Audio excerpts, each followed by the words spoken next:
What's going on, everybody? It's your boy, Eric Taylor, Taylored2U Astrology, back with episode 51 of my Knowledge is Love podcast.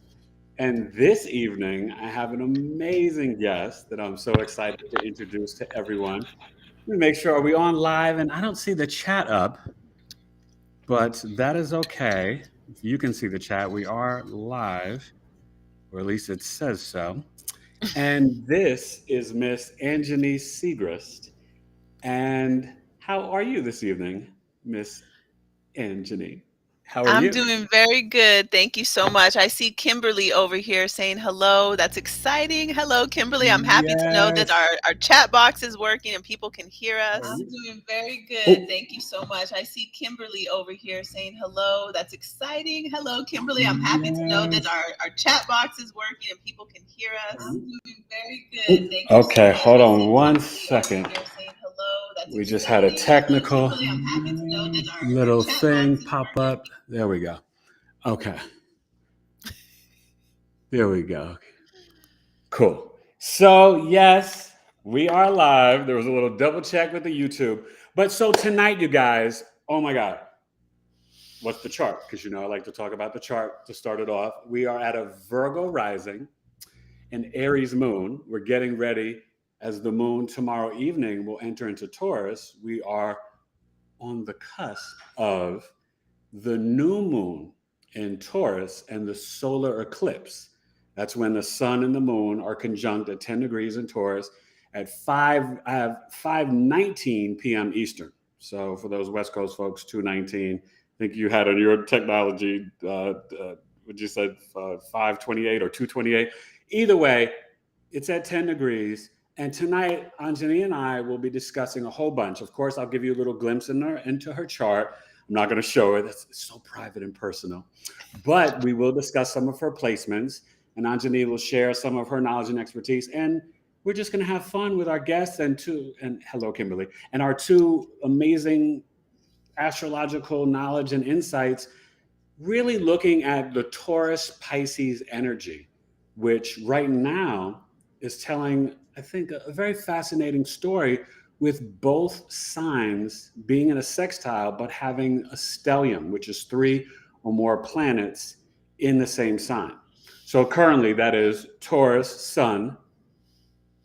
It's going to be the moon on the eclipse, but we also have Mercury, Uranus, and the North Node.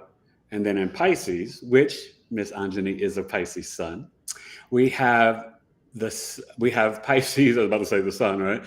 We're not in February, March anymore. We have Venus, Mars, Jupiter, and Neptune.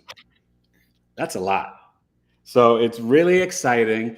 And Anjani, why don't you just kind of let our audience know? And I always find it to be fascinating when I get to connect with healers such as yourself, light workers, astrologers, and just all the different things that you do. But why don't you just give us a brief insight how you got into astrology, your passion for it, and then all the things that you teach and share with your audience and people that you work with and your clients. All right. Well, thank you so much. I am really, really excited to be here. And I'm really happy that you asked this question because when I listen to other people's podcasts, I love to hear how they got into astrology because it is an occult topic, occult being something that is hidden, esoteric. It's not smiled upon in our culture. So I have a really interesting story. Since I could read, have been reading about astrology. And one day I was in my best friend's mother's car. We were going somewhere. I feel like we might have been going to like Bone Thugs and Harmony concert or something. Her parents were like taking us to a concert. I That was about sounds astrological. I was about 16 years old and we were going to this concert. Keith Sweat was also there. I remember everything about this concert. On the way home from the How could you concert, not? Keith Sweat was there. Yeah. do you remember? Oh my God. There's a right and a wrong way to love Oh, you know somebody. what? I'm still stuck on R&B. Like my love life is still stuck in R&B, like from the And but 90s. so and it should be. And Hmm. what's a shame is that we don't have the quite the same je ne sais quoi of R&B nowadays. We do have like a little extension of like newish neo soul, but there's no real true R&B anymore, and that's upsetting to me. Yeah. But All back right. to your story. Yeah. So we were driving home from this concert, and I had my astrology book. It was an old Robert Hand. I don't remember which book it was, but the mother, she was very Christian. She Okay. grabbed my book and she said, "This is the work of the devil." And she threw it out the window as we were driving. No At that way. moment, I knew this was something that I needed to know. It was something because it had that much power to make a grown woman snatch the book and throw From it a out the window. child. Oh my Hmm. gosh. So from there, I got more interested in it. I've always been interested, but from that point, I got more interested in it. And then 2013, I had a major heartbreak, like a Mm. major, like I'd never been dissed before by a man. I'd never been pushed out. I've always been the one who decided it was time to leave. I got majorly dissed by a man who I thought was like below my pay grade. So it was a double ultra heartbreak. And Because you're from like, wait a minute, I didn't really want to be with you, but I was giving you a chance, and then he dissed you, and exactly, then you're like, what? That really exactly, messes up a Pisces woman's head, y'all. Just so y'all know. exactly. You got it. That's exactly what happened. I was like, I was doing you a favor. How are you going to break up with me? No, this is not. It took me 7 years of being single to like fully digest the wholeness of that relationship. And during that 7 years, I wrote a book. It's called The Alchemy of Intimacy, which is basically an astrology, tantra yoga workbook. Oh wow, I So did not that, know that. That's fascinating. yeah, I'll share the manuscript with you so you can just have a peek at that. So that's pretty much like during that 2013, during that offering astrology readings professionally at that point. At 2013, you said? Because you went out for a Yeah. second, I couldn't hear what you said. Okay, Yeah. that's deep. Yeah. So now, in your practice, let everybody know what type of astrologer you are, what you do with. I don't know if you. I think you said you do deal with Reiki, yoga. Just explain it all, and we kind of then get into like the topic of the show. But I'm just fascinated. Okay. Thank you so much, Eric. Hello. I feel like you're is it zoning out? Yeah, you tapped out a little bit. What up, you guys? All right. Mad Gaming, Ralph. Hello, everybody. What's up, Matt Gaming? Matt Gaming's a Scorpio rising like me. That's my brother from another mother. Awesome. Hey, Ralph. Is that Ralph X? Okay, what's going on, man? All right. So, what I said was You thank you started to so teach much. I said thank astrology. you for the genuine interest. I really appreciate that. Okay. Are you back? Is it breaking up that much? Go ahead. You just talk. Tell everybody like how you started, teaching astrology or doing reading charts around 2013. Okay. Yeah. Yeah. So, you know what? Am I cutting out? Yeah, a little bit. Yeah. Are you in a good spot or?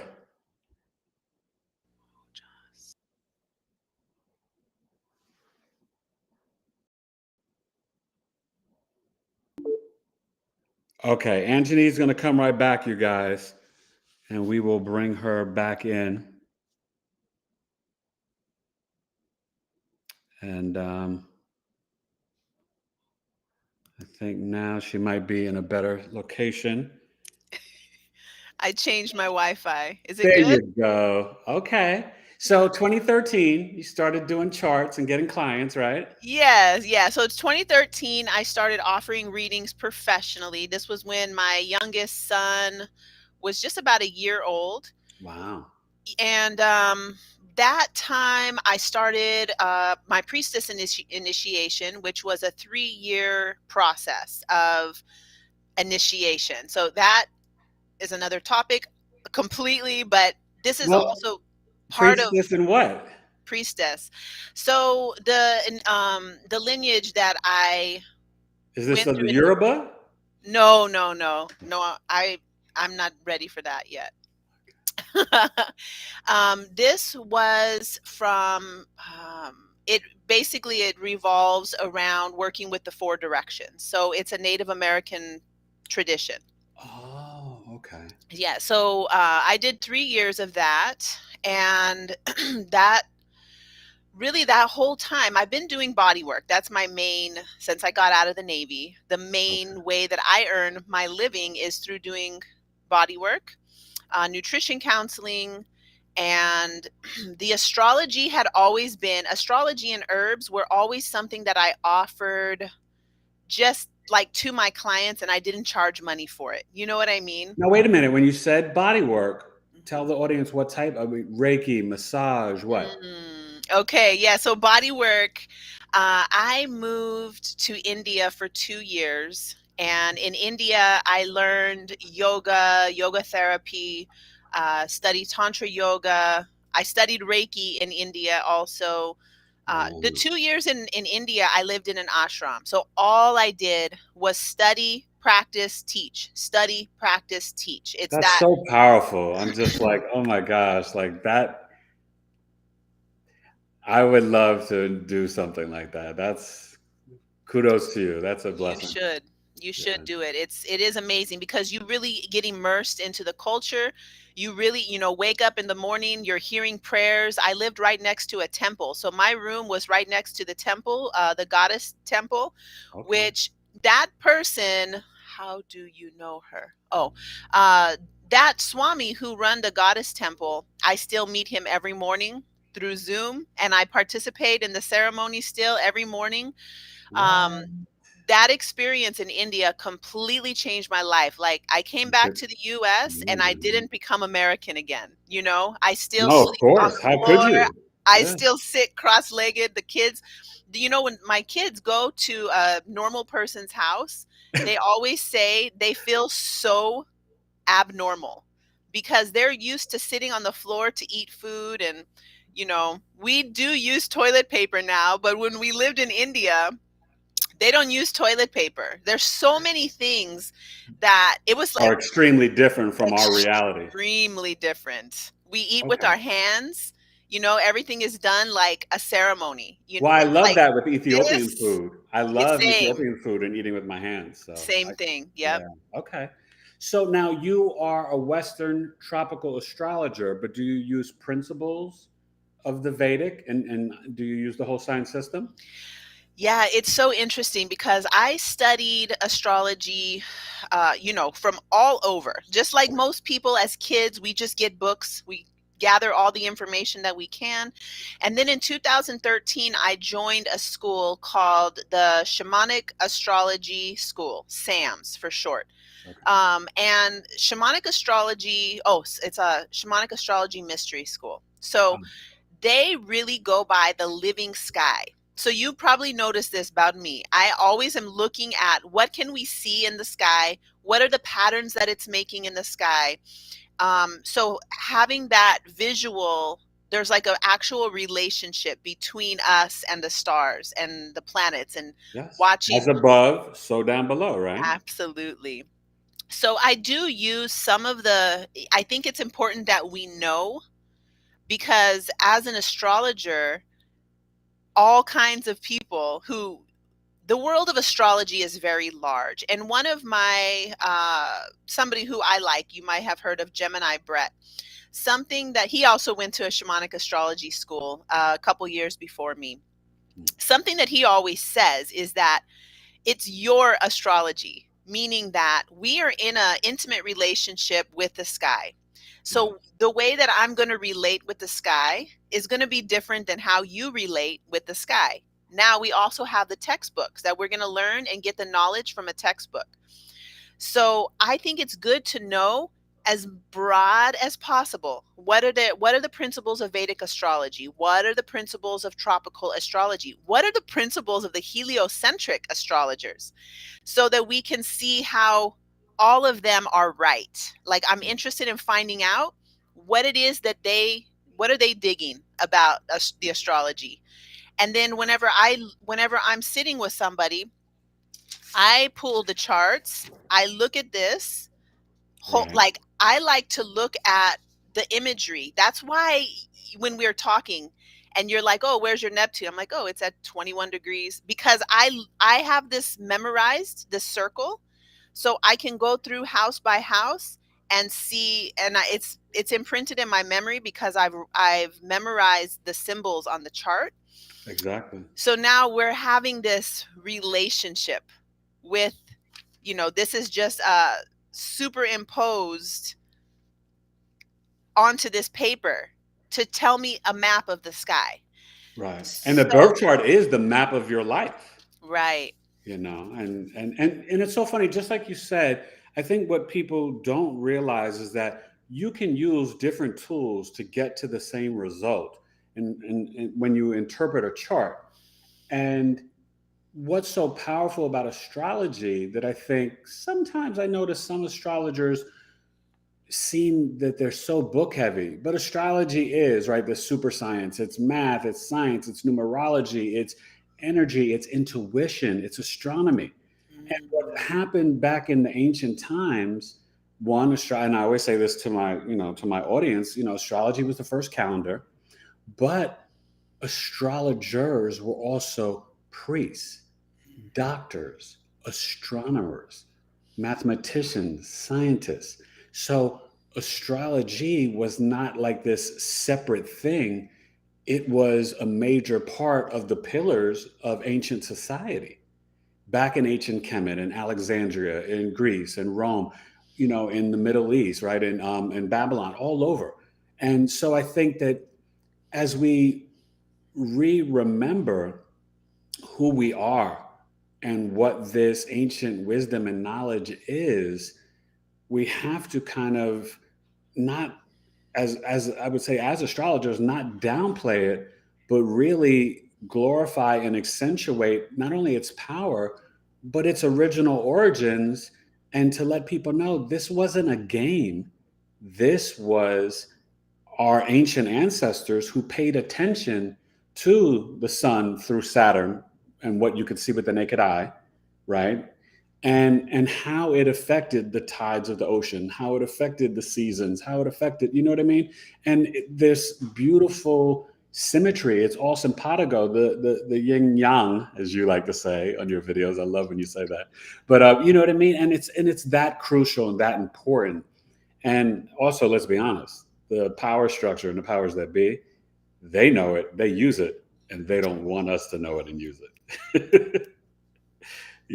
So. Yeah, for sure. Every time something happens, like, do you remember? Of course, you remember when they stormed the Capitol. Oh yeah, The that was the day when Mars went into time Taurus. Exactly that day. I was like, come on! Like, how do people not know that they're using it? Oh But yeah. they want to make it seem like it's some kind of pseudoscience. Yes. So we don't gather ourselves into understanding these planets are archetypes that are powers that we have within ourselves, so that we won't do that, but they're going to do that. Well, it's fascinating that you say that, right? Because just recently, the day of the Jupiter-Neptune conjunction is when you had the nitrogen gas on the train in Brooklyn, where the guy was, let out the gas and then shot people. That's straight up Neptune. So, and that was the Jupiter-Neptune conjunction. And so we can go on with examples for that and forever. And it's so true. Couple of things that I find fascinating, and I just, want to chime into it. You guys, right now, what's going on is very deep with, Pluto getting ready to go retrograde and in Capricorn at 28 degrees and Saturn in Aquarius. But Anjani and I were really looking and kind of discussing, because just a little glimpse into her chart, and we'll jump in and out of it real quick. But she's the Pisces Sun in the 11th house, and Mars as well. But she's a Taurus rising. And so it's fascinating that all these planets are kind of hitting up her 11th house sun area, and then her ascendant with the stellium in Taurus and in Pisces. And for me, I thought it would be fascinating to have her on. And I wanted to work with her before I went into a coma. I actually emailed her probably a couple of weeks before, and we were, exchanged emails, and then, obviously I fell off the face of the planet for a minute, but I'm back. And then I got connected with her and was like, you know what? Because I just felt her energy and her knowledge and her spirit, and I was like, I need to build and connect with this woman, this genius astrologer, and just heal her.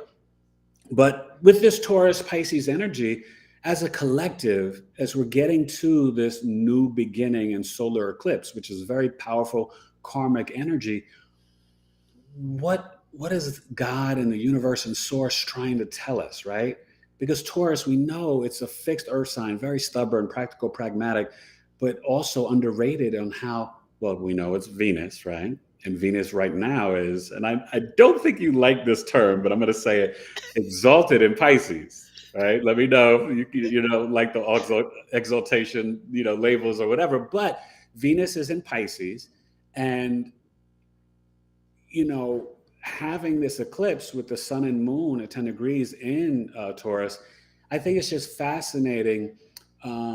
Even Taurus and Mercury, which is, going to leave tomorrow, it's going into Gemini.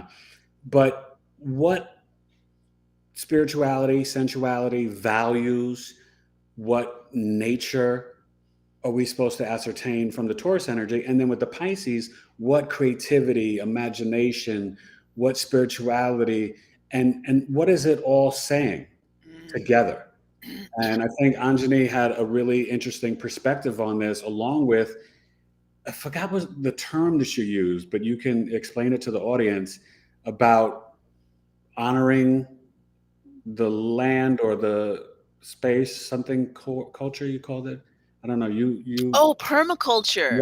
Yeah. So break that down along with your thoughts on that Taurus Pisces sextile that we're dealing with. Oh, I love the energy of this, the Taurus and Pisces. And actually, let me start off with that, because that's where my whole body is really going to right now. And then we're going to get into the permaculture. That has to do, that topic came up because of Saturn Vesta being within 3 degrees of each other in that loose 90-degree angle to the both ends of the nodal axis. That's that whole permaculture thing. And the Saturn principle that I cannot wait to talk about. Let's first go over here. So Pisces, and we have now, they're visible. So when we're looking in the eastern sky in the morning, we can see Jupiter on the horizon, and we know that Neptune is also nearby. We can't see Neptune because of the distance, but we know that when we see Jupiter, that light of Jupiter comes into our eyes and connects with the Jupiterian energy within us, which I like to think about Jupiter as the guru, because that guru in Vedic astrology, they'll call it like this, having to do with the one who is already enlightened. So this is in our own archetypes, that we have the ability to light our own lamp. This is the guru. So when we see that, look in the morning sky and we see Jupiter, we are able to enlighten ourselves with the light of the sky into the light in our eye. Yes. Then one above that, now we see Venus, who's very bright. And the same thing. Anytime you can take the energy into your eyes, you're connecting that part of yourself. This is the astronomy portion of astrology. Right. And Venus is the brightest of the planets. So bright. It looks like a real diamond in the sky. Then right above that, we can see Mars, and then Saturn. And then I can see the last 2 days because of the fog over the ocean, but the moon was there a couple days ago. So with all this Pisces in the visible planets, we can see it's like the universal love, I call it the heart behind the heart, meaning Mm, that it's that universal love of consciousness, the threads that hold everything together. So that part of us that is, what I've been feeling, Venus has to do with our personal love. The love that I have for my children, my beloved, whatever the things that are mine. We say mine. In Native American languages, do you know that my dad tells me this. I don't know because I haven't studied too much beyond my priestess initiation of the Native American cultures, but my dad has. And okay. he told me that there's no word for mine. There's no ownership. Yeah. Venus, though, has that, what is, because Venus is that energy to pull something toward us, what we attract and draw in. In Tantra yoga, they have this phrase that says, she who draws the lingam forth, that it has this slight suction energy. And this is Right. Venus that pulls to us. And so we have this clingy sweetness that Venus also represents our senses. Right. So the sense pleasures, and then you feel it, like when you want something, that you're like pulling it in. Right. So that kind of love, it's valid, very valid form of love. This is what all the mystics and the poets were talking about when they're talking about how strong that desire is.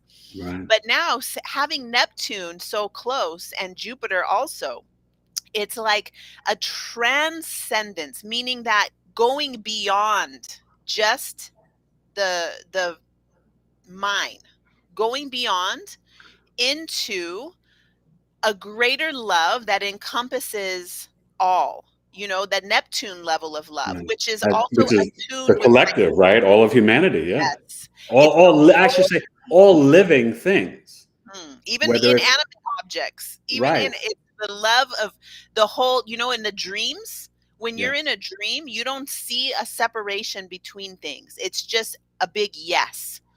Except for when you're having a nightmare, then in that case, there's something that you're trying to avoid and run away from. Right. Right. But you still get that sense of a whole unified field. So now with the Taurus energy, now Taurus, you mentioned the spirituality of Taurus, Yeah. and in the Tantra yoga teachings, they always emphasize that we cannot experience God. We cannot experience spiritual anything without our senses, without Absolutely. our physical bodies. This body is pure divinity. So with the Taurus, we're having this new moon in Taurus. It's like, and it's eclipse, which gives it this super new energy of being able to experience the divinity of the body through the senses. Yes. So now we come into sitting down in the earth, smelling flowers, having the sense of touch on our skin, Yes. and recognizing that all of the, oh my God, you just do this to your own hands, like just, oh, Well, and what's so funny that when you say that, right? Because I think there's something fascinating about where we've been the last 2 years to then now where we're going, right? And that Saturn squaring the nodes is kind of like this fascinating dance that we even started with way before, but even I think about on April 4th with the Mars Saturn conjunction, very powerful energy, right? But right now, this sort of new moon being like a new beginning, but when you're dealing with the solar eclipse, this is very powerful and very karmic energy. And I was explaining to someone, it made me laugh because it makes you think about like the whole flat earth stuff. You can't escape lunar and solar eclipses, right? This sort of karmic experience that you can't just like hide in your house. April 30th and May 15th and just the whole energy around it and think you're like avoiding something, right? Things will happen, things will pop up, things will, people from your past, family, this and that, things that deal with these themes around Taurus, right? And our senses, this sensory experience. And then I even think about Venus and Pisces and really tapping in to the Venus, Jupiter, Neptune, really like that sixth sense, and which is deep because Black Moon Lilith is also in Cancer. So it's very like divine, feminine, sacred, spiritual energy. And so we've got to really pay attention to what we need to release and let go of at this time, and then what we need to increase and expand, right? That Jupiter, but guru expansion type energy, and what we need to kind of surrender with the Pluto Capricorn in terms of how can we learn to trust in your fellow man, right? Trust in, right, connecting with another astrologer, trust in your love for your family, your children, and holding that sacred space of like, all we really have and all we really are is love and vibrating from our hearts, So I think that this is a magical time, and we might ascend, and we are ascending in such a rapid way. But I think it's fascinating because I feel like, I don't know if you've been feeling this, but lately, and maybe because we left Aries season and we're in Taurus season, but time has just kind of slowed down lately. The other day, it felt like it was 5 o'clock. And I looked at my cell phone at the time. It was 12:47. I was like, oh my gosh. You know what I mean? Like, everything's so slow. I think that's probably that Taurus energy of the sun being in Taurus that feels like more weight, like that. Calm and chill. Yeah. Yeah. Something that you said I want to touch on about the the ascension thing. Yeah. So for me, when I hear that, I wonder what you mean by ascension, because there's this ascension where we kind of, it's a very Piscean thing that we are ethereal, we are only love. Like that phrase that you said is a Pisces phrase. Yeah. And yes, we take that and then we bring it back down into the body. We come back into the senses. We come back into, so Taurus is earth in the form of gemstones. Yes. Taurus is earth in the form of, what is in the earth. And then soil, Virgo, the grass, the plants. Yep. So you think about spring and all of the bursting of life that's coming out. So that's Taurus, which this is Beltane is, it's like a very pleasurable experience of connecting with other people. There's a lot of sensuality involved. And we can never talk about Taurus without talking about Scorpio. So this is why this axis between Taurus and Scorpio is the most co-respondent with the teachings of Tantra Yoga. So because it has to do with fully accepting the body, Taurus, right, the pleasures, Taurus, yes, and Scorpio, the everything that Scorpio represents, which I'm sure your viewers are very familiar with because you have Scorpio rising, I have Taurus rising. So there this you go. is a completion of that. We really need to get on and do the full moon when we have that eclipse. Oh, yes. Because Scorpio has to do with the intensity of emotionality. And that polarity is not very smiled upon because the whole thing about it's better to give than to receive. Well, Taurus is a receiver. Yeah. And then, don't show your emotions and hide your sexuality. Don't be a prude, but don't be, so many rules around Right. our And sex this is life. all from the patriarchal Absolutely. mindset and controlling us and the programming, right? And and I teach my clients with my relationship coaching program, and I have this elevators to marriage, and it's really about self-love, but increasing your love, but preparing you to potentially meet your future mate or soulmate or whatever. But the key with everything is that Taurus principle of self-worth, your values, and self-love. And I think you're right. The Taurus Scorpio axis and all the fixed signs are kind of going through some intense stuff right now. Taurus, Leo, Scorpio, and Aquarius.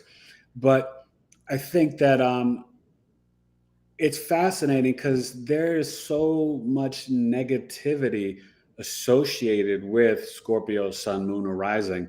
Mhm. And what I find is that Scorpio just wants to really deal in truth, right? And that investigation. But it is this energy of transmutation and transformation that's very psychological, and with the South Node being there, in this sort of 18th month cycle on the North Node in Taurus and the South Node in Scorpio, I find that I am going through this metamorphosis myself with this energy being in my ascendant, and then the North Node, right, being on my seventh house, of what things do I need to kind of just give it to God, right? Sort of surrender, let go, right? And what traumas and pain and crises am I still going through or healing through, right? In this process that I've been going through of literally Taurus survival, Mm. right? Because people don't always really get. And I made a joke to my son and my wife like 2 weeks ago. They were watching a TV show. It was just sort of random. I'm walking by, and this woman was talking about being in a coma, and it kind of shook me, right? And she was like, "Oh, I was in a coma for 6 days, and this and that."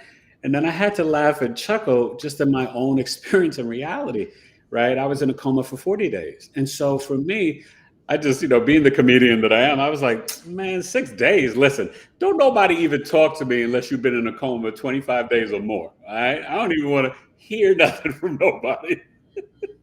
And I say that kiddingly because I'm so grateful for my audience, for my family, just friends, my middle school principal praying for me, all, sending healing energy, all these people. But I think that what people don't understand, that death and rebirth, that access of the, I always like to do my hands like Taurus, second house, eighth house Scorpio.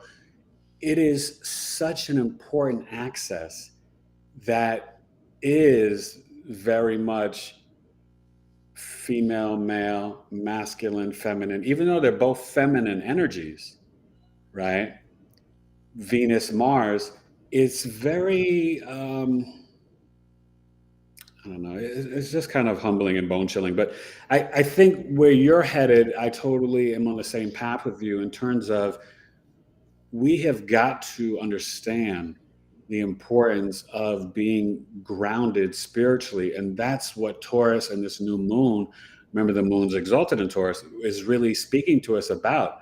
And that Venus receiving, do you feel that the Pisces energy is allowing us to tap in and receive maybe spiritual downloads, very Uranus stuff, at a rapid rate? Or do you feel like people can be having experiences of fantasies and fate and destiny and karma and just really dreams coming true? This Venus Neptune energy, right? It's sort of like a great time to be a photographer, right? Go out and take these pictures, or go write a screenplay, or do something that's creativity, which is very Neptunian.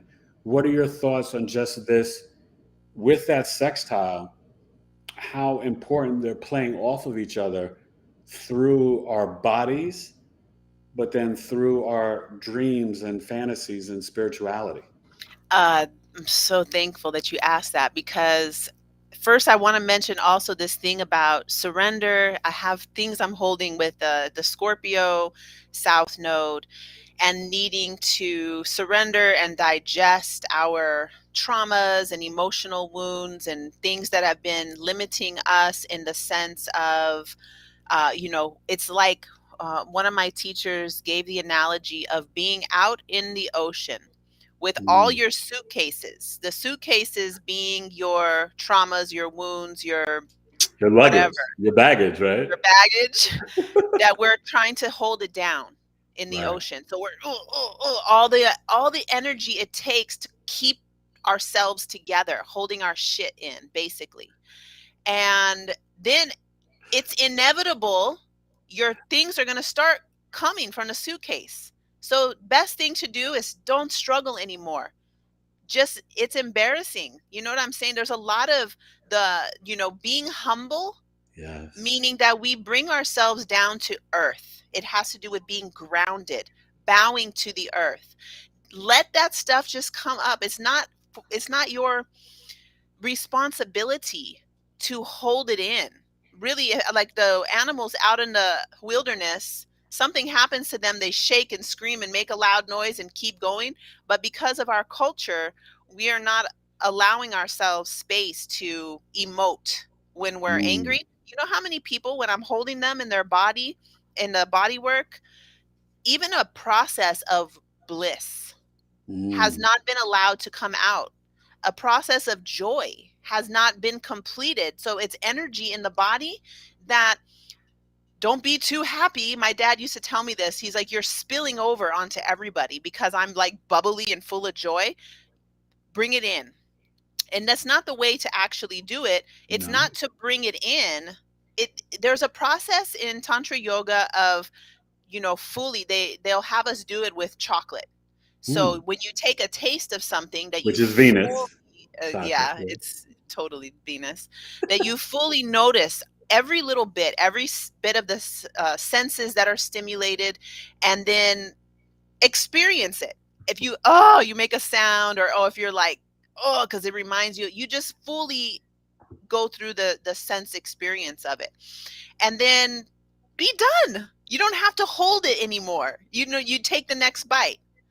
So Mm. with that South Node in Scorpio is really reminding us to just like, let it, it's good. We got to process what's in our bodies to go back over to the north and have a simple life. Be more simplistic. Just put your feet in the dirt. Don't have to try to let go of something. The tree, when the fruit is ready, guess what happens? It doesn't try to drop it, it just drops it. And the earth Right. is there to receive it and to have the compost happen. It's just it only thing, It's, we stop it with our mental constriction, or with, you know what, I think about this like muscling my way out. We get tensing our shoulders, tightening our jaw, tensing up our right. pelvis, because we're trying so hard to hold those suitcases down. But with the south and north node here, the message, and during this eclipse season, just open your body. Relax your jaw. Once you relax the jaw, the pelvis naturally relaxes because they're connected. Mm. So you just relax the jaw, the pelvis will relax. I'm about to go moan and get my Mr. Goodbar. Who said that? Who said that? Somebody that is about that Scorpio life. Lord have mercy. And let me tell you, okay, so I just want to, as we get a moment to laugh, I want to just tap in a little bit, because what's so great about Anjani, she's got her Mercury in the 12th house in Aries, right? And I think that really, to me, says so much about her being assertive and initiating communication to prayer, to the ancestors, to God, to spirituality, to source, to the collective. And that is, it's really deep. I have Uranus in the 12th house, and I find that a lot of light workers, astrologers, healers can have different things in their 12th or 4th, or, there's no like magical placements. You can have different planets, different placements. But I think that it's very telling. Along with, she has Jupiter and the moon in her third house in Cancer. And we're both third house moons, but we're just opposite. Our charts are so opposite. And then she's Virgo North Node and I'm Pisces North Node. So we're just like these kindred spirits, and it's really deep. You know what I mean? And what's so funny is that you don't know that when you're just, watching her amazing YouTube channel. You guys got to go follow her tonight, Awaken the Dream School. Okay. And I put the link to that and her website in the description. But before we end the show, she'll give you guys all her information, including her Instagram, which I didn't get to put in there, to follow her. And then Saturday, I'm going to join Anjani on her Instagram, Saturday, 7 p.m. Eastern, right? 4 p.m. Pacific. So you guys can come tune into that. But she also, even though like my Neptune's in Scorpio, she's, a little bit younger than me. And she has her Neptune in Sag, but it's got a similar energy because it's in her 8th house. And that's a very, I don't know, it really describes you and your spiritual journey and your path and just your body work and your healing. That's very powerful. And I think Neptune in Sagittarius is a very powerful generation period anyway. And I love my Neptune in Scorpio, but you having an 8th house is really awesome. And I wanted to ask you, how do you feel you are as this kind of, I always say when anybody has an 11th house sun, they're kind of like on that, we both have those very much humanitarians and tap into, 11th house, you could see astrology, different things, right? The collective. But how do you think that the Neptune in Sag has taken you in the 8th house on a spiritual journey through your life so far? Oh, man, when you asked me about this on the phone the other day, I was like, damn. I was so, because for me, when I hear 8th house, I go straight to merging. I go straight from 5th house. My mind goes, oh, 5th house, flirtation and dating. 6th house, when we, make the day-to-day routines. I think relationship right away. When I get to like 5, 6, 7, 8. Yes. Okay, 7th house. Now we're like getting committed.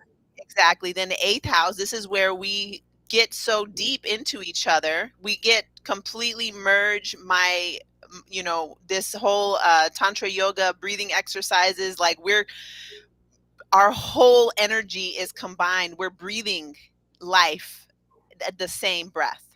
Right. So for me, that 8th house Neptune.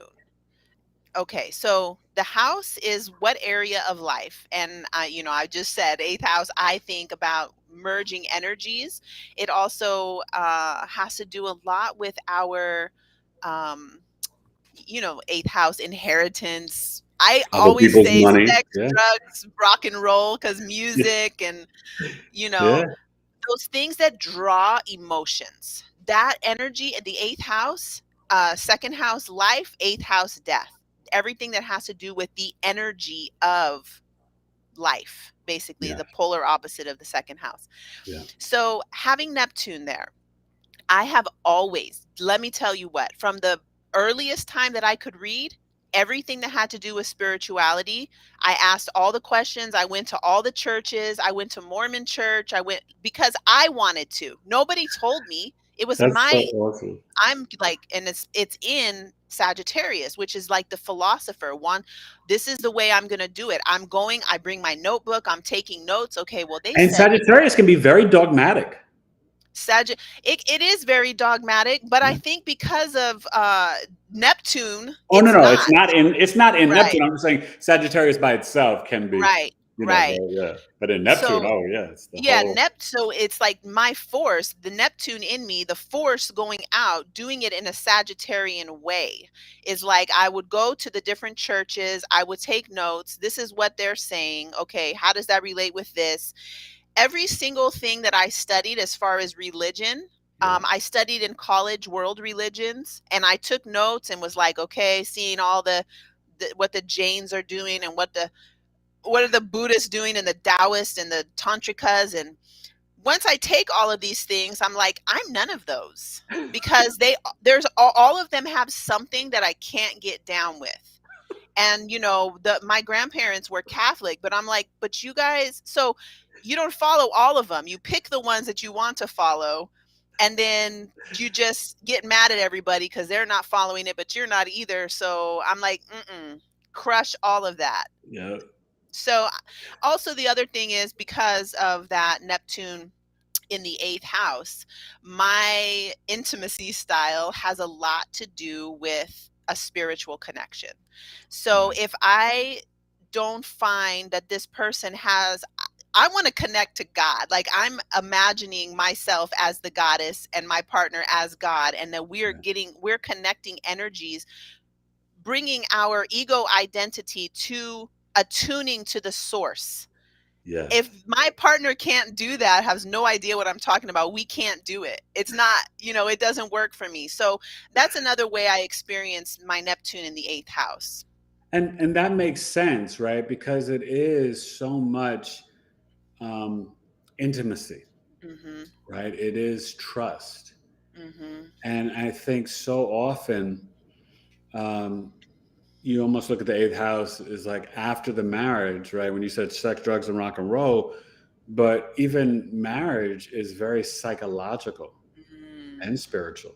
Mhm. And what's so funny with the 8th house, the other people's money, well, if you are, quote unquote, equally yoked, you should have a healthy marriage. You actually can merge bank accounts, right? Other people's money, you merge your money, you become a team. So I think all that is so fascinating. And, I have to say, um, Anjani has Uranus in the 7th house in Scorpio. So, but we don't have to get into that. But I do want to say the deep though, because remember, Uranus is at home in Aquarius, but they say it's exalted in Scorpio. And I find Uranus and Scorpio, um, separate from the relationships, being in the 7th house, it also to me speaks to your abilities and maybe some of your, Uranus being the higher octave of Mercury, communication and healing ability in the marketplace, right? For your profession. Because you can see very much career, second, third, sixth, seventh, 10th, all these different places. And I think for you, I think that also is an indicator, the Uranus and Scorpio, to how you earn money as this healer in a very innovative, some might say black sheep, rebellious, futuristic way. So I Mhm. think it's really beautiful. It's a beautiful energy, you know what I mean? And I think that um, Uranus and Scorpio is a very powerful, generation and archetype. That 7-year period. So I think that's really really cool. Along with obviously the Aries and Mercury and stuff. It's fascinating. Both of us having 5th house North nodes. You know, a lot of people can look at that as an indicator, not just like creativity and reflecting back to source, but also the 5th house is where you can see the ancient studies of astrology, like the Vedas, the Vedics, and just all that stuff. And it's speculative gain. So it's literally starting your own business, which we both do as North Node people in the 5th house. And so and literally film, right? So we both have our YouTube channel. So it's just very dope. And I like to sort of make the chart very alive for my audience in terms of them being able to see how placements come alive in a human being's life. I love that. Hey, man, the 5th house. I don't know about you. I want to ask you this. I started getting money when I was 5. No, so okay, it's so funny that you say that, right? Because so in New York, you could start working at 14, where, I live in Arizona, it was like 16 from my oldest son when he started, getting his first job. But like I was making money babysitting at like 8 and 9, like 3 and 4 year olds, and like raking leaves, shoveling snow in New York City, like doing all this Yep. stuff. And so for me, you're right. Like I've always been hustling and grinding because I wanted my own. I wanted to buy my own clothing, wanted to buy my own Jordans. Not like my mom was like really cheap, but I didn't want to hear her ever say no to me. I Mm, wanted to, and it makes you feel good when you buy mhm, your own things, even as a young adult, teenager, child, mm. you know? That seems a lot like the Taurus Scorpio axis too, like that Scorpio rising, and for me, the Taurus rising, like Yeah, we're about our power, dough. We are. that whole thing about power and money, it's not like power is money and money is power, but it is give you the power to like get your own things. And I also didn't want to hear somebody say no. So I started Yeah. getting money. We used to eat McDonald's. I used to drink Kool-Aid. Like people who follow my channel know what a crazy health freak I am. But my earlier Not beginnings always. was I know, right? I started on Kool-Aid, and Who did? who Who didn't didn't? though? It's And like, McDonald's you Happy know, Meals. But I would take those little toys from the Happy Meal, and and I'd sell be them walking around. or I didn't trade used to them. wear a shirt, so people used to think I was a boy, and I would go around my apartment building as a little 5-year-old, knocking on doors, selling my McDonald's toy for a quarter or 50 cents or whatever people would give me. So Uh, I always had money. Like I've been doing my own businesses. Even when I was in the Navy, I started my own business helping military people transition. I would make them make it because I wrote in the Navy, we have these evaluations. okay. I can't remember what it's called anymore, but I was really good at it. I'm good at writing. So I would write people's resumes for them and make their, my business was called The Perfect Print. Again, my North Node is with Saturn in the fifth house. So it is going to be perfect. And I would In make business Virgo, cards you in guys. Virgo. Yes. Yep. So that has always been something that I cannot get away from. In my mind, I'm going to always use my talents and gifts in Yeah. exchange. I'm doing that as a service for people, and that's how I earn my living. There's a question here, but before we answer the question, can I talk about Saturn and the North Node and That fifth house. Yeah, go ahead. Yeah, do that. so right now Saturn is in uh, Aquarius. Aquarius, Right. and it's near to Vesta. A lot of people don't know about Vesta, but if you want to know more, go to my video. Eric Roth is he's the president or something like this of the astrology school that I used to study, Uh-huh. and he wrote a book about Vesta. Mm. And we have a show together on my channel where he gives you everything you want to know about Vesta. But basically, Vesta is known as the temple priestess, and this is where has something to do with your sacred work. So right now, Saturn being so close to Vesta, it's like getting that part of the what do you say, the world soul, Mm. waking up that part of us that is connected with patterns in nature. Vesta is a lot like Virgo. So Saturn being in Aquarius is, now this is, my interpretation, because Saturn, I feel, has been co-opted by the government, having control over the mind, government. So we originally had a circle of grandmothers, and Saturn represents those grandmothers, that elder wisdom. Yes. That elder wisdom is a part of our architecture, our inner architecture. That's our inner Saturn principle, which Right. has been, Like the we don't DNA in think our bones, right? The it's our, structures of our physical exactly, body. Yeah. exactly. It's our bones, our DNA. So we don't really have a connection with that anymore. And something that's coming a lot to my awareness is how, I can't get into that right now. Never mind. I'm going to stop right there because it's going to be bad. Don't Um, worry. We'll be doing this again anyway. So don't worry. okay. So, yeah. So going back to this cheekbones, Mm. to the texture of our hair, Right. to the structure of our back and our hips. Just look at that in yourself, in the people that you know.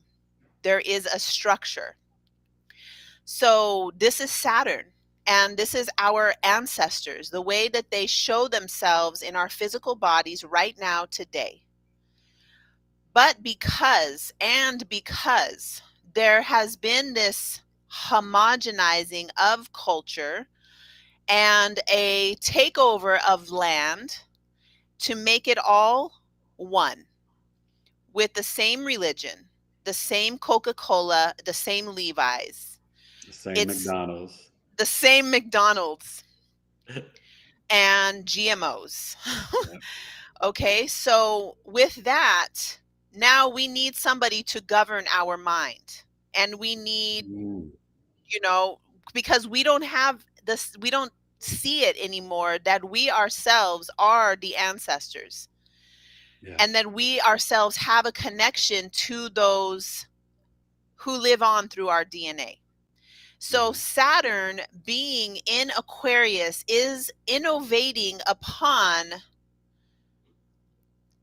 the truth of what Saturn is. Okay, innovating upon, you see it come out so much in the last 2 years.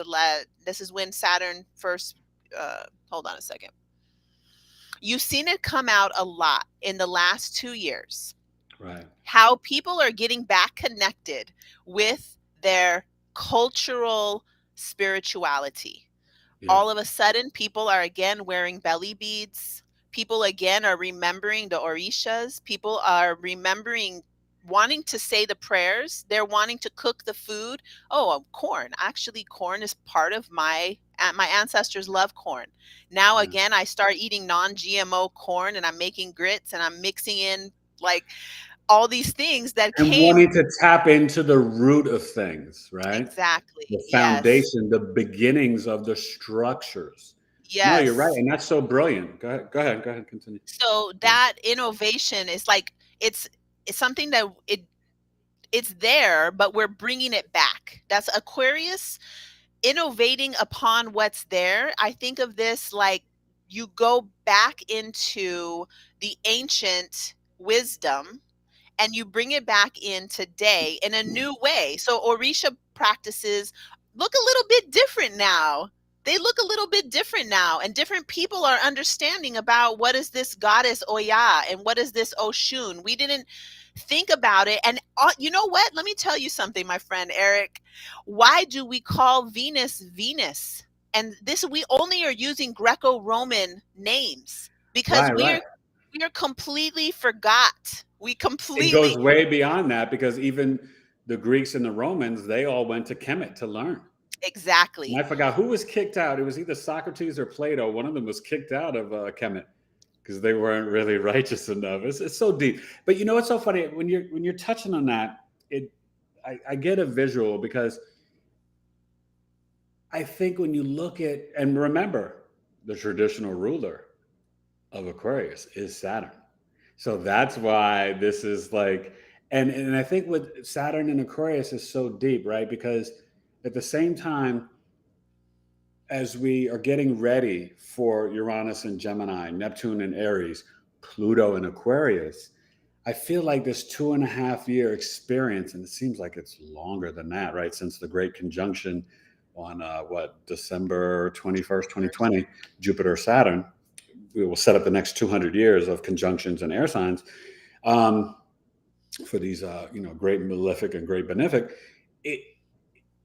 It's very much the structures, the disciplines, the rules, the regulations, the law and order, the authority over Aquarius type things, right? So we've had a lot of censorship online the last 2.5 years, right? And this is a whole thing if you wanted to get into, oh boy, Elon Musk, purchasing Twitter, which it's not finalized yet, but all that. But just from Instagram to Facebook to YouTube and the censorship, and you can't talk about health, right? Saturn Aquarius. Can't talk about science, right? Saturn Aquarius. Can't talk about, so it's very funny how, and I find if you think about it, when you talked about Saturn with the bone structure and the ancestors, right? And you look at the co-rulerships, right, of the ancient rulers, Capricorn and Aquarius are both ruled by Saturn. So I always look at it as like the grandma and the grandpa, Mm. because Aquarius is the masculine and Capricorn is the feminine. Mhm. So I guess for me, I wonder, what is it in our DNA, but in our map of our lives, in our birth chart? Because a map has a beginning point and it's taking you somewhere, right? You follow directions. What is it in our Saturn to get us out of the Saturnian bubble that is kind of like over the Earth, right? That 10th house, right? South Node, North Node, Uranus, Neptune, Pluto, right? How is our soul to evolve? How are we to heal? What in this lifetime is our soul supposed to remember, learn, let go of, and, innovate or transform and change? And so I think that, it's very important, even though Saturn is the last one with the naked eye, really even going from Saturn to Uranus to Neptune to Pluto, to really delve into our Saturn structured DNA and our ancestors, to really pay attention. Oh, shit. Where are we supposed to be going? What are we supposed to be doing? Who are you? Right? Who are you? And I think it's a tough question for people to ask themselves. I always say this all the time. The hardest thing for human beings to do is to say, I'm sorry, to forgive, and to admit to being or living wrong. And those are the keys. Those are the Saturn keys to unlock that cipher, the 360 degrees, the matrix, the bubble, the map of your life. So I want to answer something about that Okay, question. you want to answer the question? Who asked the question? There is no answer to that question. Oh no, not to me. I'm talking about the question in the chat. Oh, no. But let me touch on that really quick, Okay. because so in Tantra Yoga, we have this teaching that from here, this nasal bridge is the last place that actual air will come into our body. So we can't, like, above here, this is above Saturn. So this has to do with those transpersonal planets. There's 3 other chakras in our body from here up to the crown of our head, which they were lost to us. And our modern chakra system is completely wrong, but don't get me Right. started on There's that, more than because 7, right? Yeah, it's supposed to be 12. 12. There's Yes, 12. exactly. Yeah. So, and they relate with the planets. Yes. So, for us to go beyond this, is something I had a discussion with my mentor yesterday about. Most people don't go beyond here. They are the inner planets, just the beings that are visible. That's all we can digest, is the visible things. But there's some of us who can't. We know that there's something beyond the bridge of the nose. This is beyond time, that we know. Einstein knew there was something beyond time. Nikola Tesla knew. Yeah. So what they do, they're going to meditate, they're going to pray, they're going to do all these things to listen to their dreams, go into Neptune. They're Into the going to subconscious, yeah. all, going beyond time. So the other thing, that's when you ask the question, my what comes to me is like, oh, what are we here? What are we doing? Okay, we are attuning again to our source self. We're going beyond time, and we're remembering that we have this ego identity, which in Tantra Yoga is called ahamkara. That is the I am maker. And we also go beyond that into just the I am. So what are we here for? I don't know. This question I always been asking myself since I was a little kid. What is this about, and why? And like, okay, so the question which they were asking, I think you would be good to answer that, because somebody asked a while ago, I think they were saying they had Neptune and Scorpio, and the other person was like, oh, me too. What does that mean? Well, You know, you guys, Neptune and Scorpio,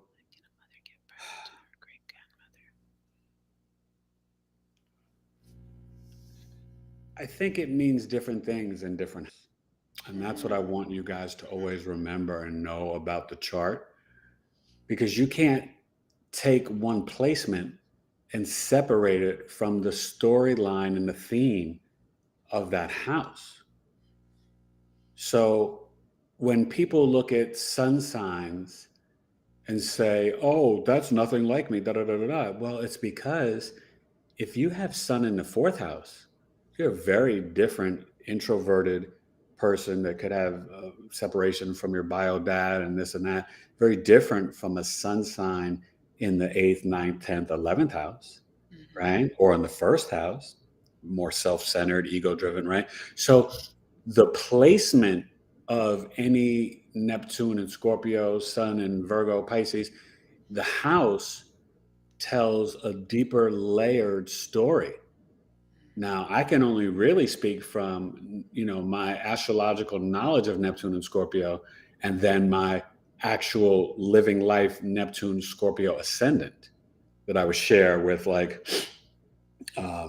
Robin Williams, Tom Cruise, Lana Del Rey, a bunch of different artists, actors, whatever, right?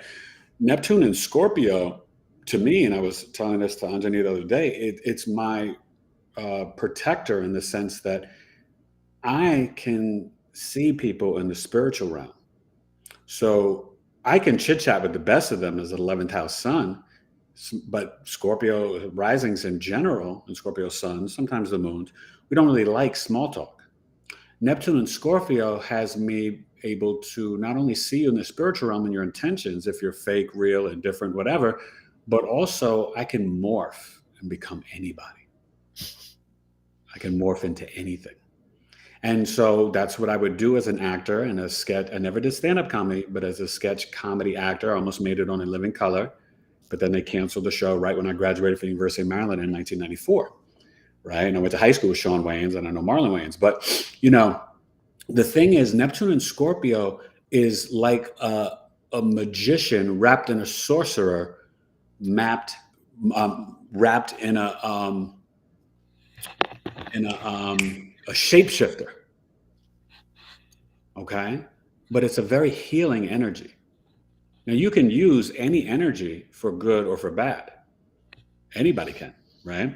Neptune and Scorpio, for me, I find it to be my guiding white light in terms of keeping me away from darkness, but at the same time, making me curious to know what is the darkness and to master and understand both sides of that spectrum.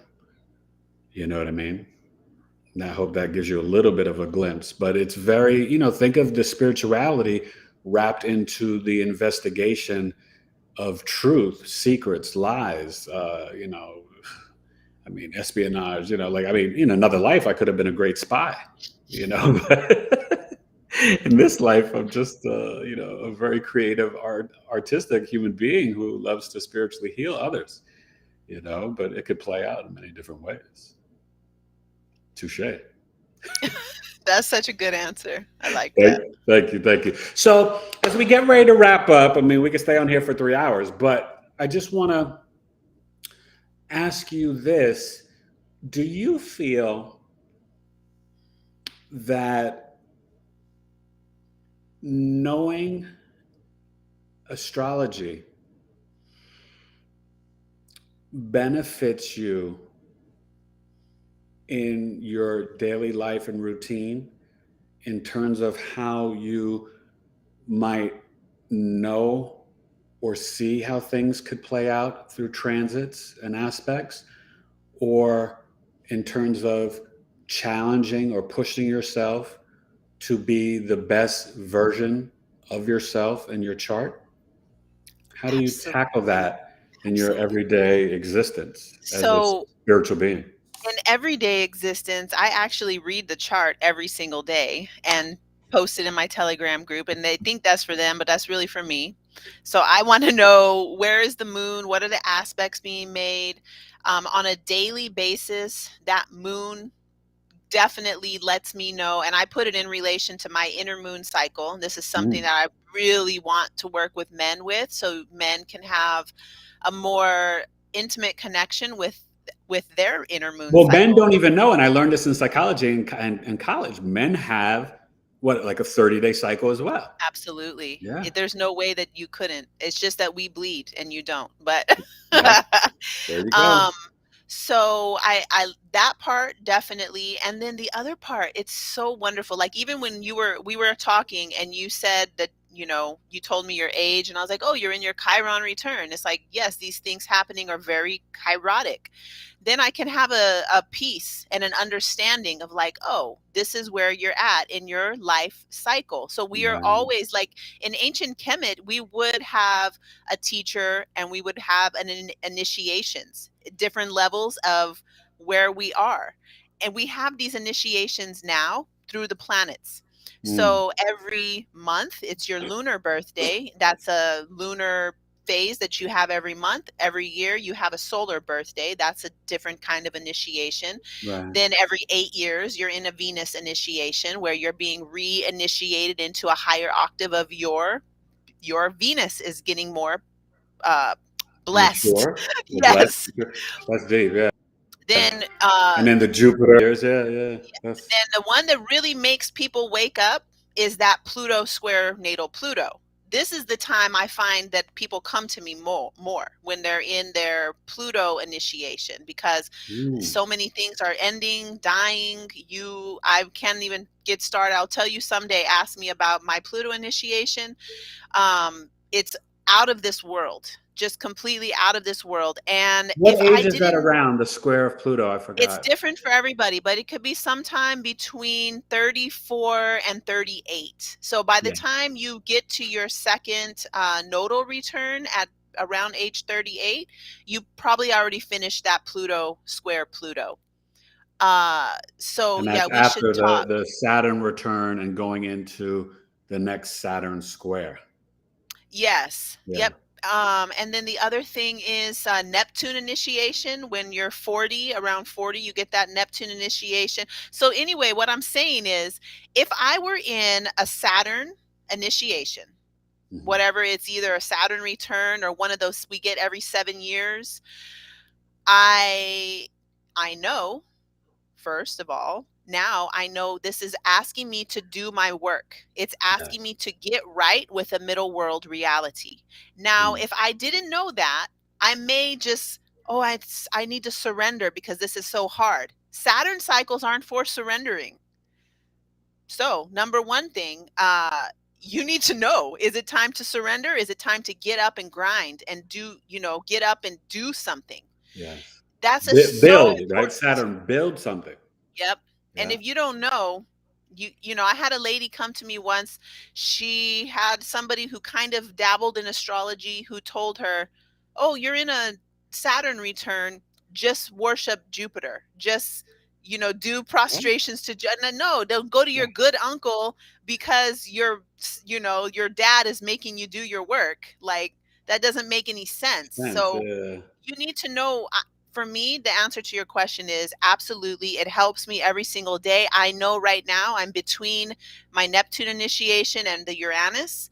My life feels completely somewhere between Neptune and Uranus. If I didn't know, I would be so stressed out. I might go get a job. If I didn't know, I might be like, oh, I need to get back on the payroll and like go back into the military, or I need to do, but right. Go I, back since into I being the slave. Yeah. You know. since I know what's happening, I'm like, okay, this is meant for me to get into a state of confusion so I can really remember the truth about who I am. This is a Mm. maturation phase. They call it the midlife crisis or Yes. midlife And that's transition. also and remember, right? Uranus is 84 years, you guys. So the actual midlife crisis is when the Uranus is opposing its natal placement in your Yep. chart, which happens to be for Around you. 44.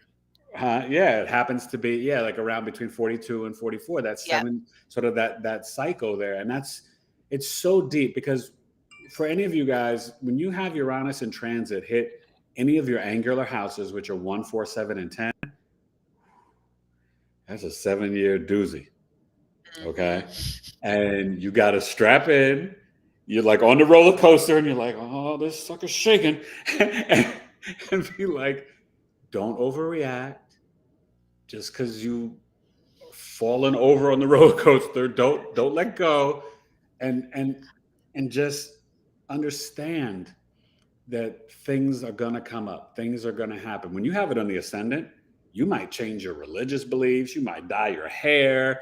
You're going through this now. Uranus on the ascendant.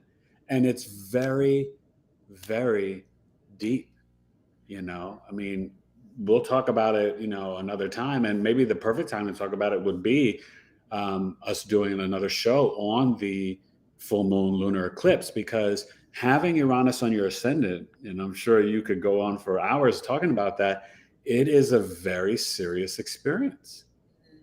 Currently, yes. It's so scary, honestly, because that freedom, we think freedom is so great, and it is. But being born in America, we don't actually know the true meaning of freedom, because they took somebody else's land, and then now suddenly everybody's free. Well, that's not really what freedom is. So since Uranus, like KRS-One said, there can never really be justice on stolen land. So when we're thinking, what is freedom? We're like, to do whatever I want and to go wherever I want and be able to buy anything I want. That's not freedom. It's like, no, that's not wrong freedom. Answer. I'm not saying that I know really what it is, but from what I'm gathering, freedom means that you don't have a tether. That an earthquake happens, all the things went up in the air, and you don't have to hold something. That means maybe I don't have a house. Maybe I live everywhere I go. Oh,